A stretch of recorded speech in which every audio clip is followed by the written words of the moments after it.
Go.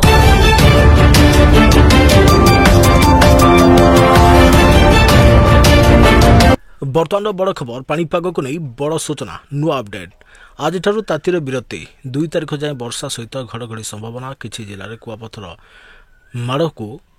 झड़ वर्षा 5 जिला को ऑरेंज वार्निंग जारी कला पाणीपाग विभाग जाना क्यों सब जिला कौन रही डिटेल्स इनफर्मेशन आसूची भयंकर कालबैशाखी तेज ता पूर्व वीडियो को लाइक करूँ जदि पार्टी आपंकर सांग साथी मानक भिडियोटी को सेयार करनी जदि फ्रेंड्स आपण मैंने आमर ये चैनल नुआ ही भिडियो देखुंते पूर्व केवे भी सब्सक्राइब करना तेज निहाती चैनल को सब्सक्राइब कर सहित पाखे आसुवा बेल आइकन को बजाय रखता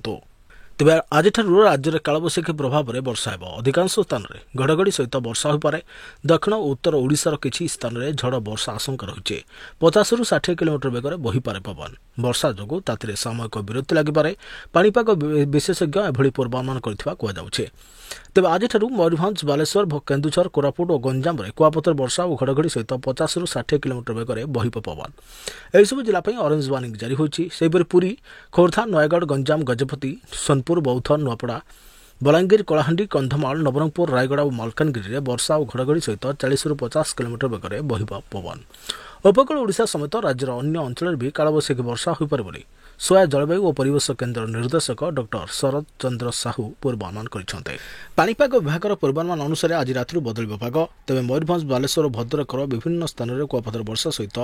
प्रबल वर्षा हो पारे। एही 3 जिले में वर्षा सहित 50 ରୁ 60 किलोमीटर बेगर बहिब पवन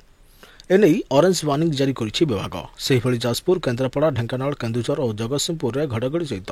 प्रबल कुआपथर वर्षा हो पारे तेज 40 ରୁ 50 किलोमीटर बेगर एठार बहिब पवन पुरी खोर्धा नयगढ़ गंजाम गजपति कटक सुंदरगढ़ झारसुगुड़ा बरगढ़ संबलपुर देवगढ़ अनुगुल में घड़घड़ी सहित वर्षार आशंका रही है।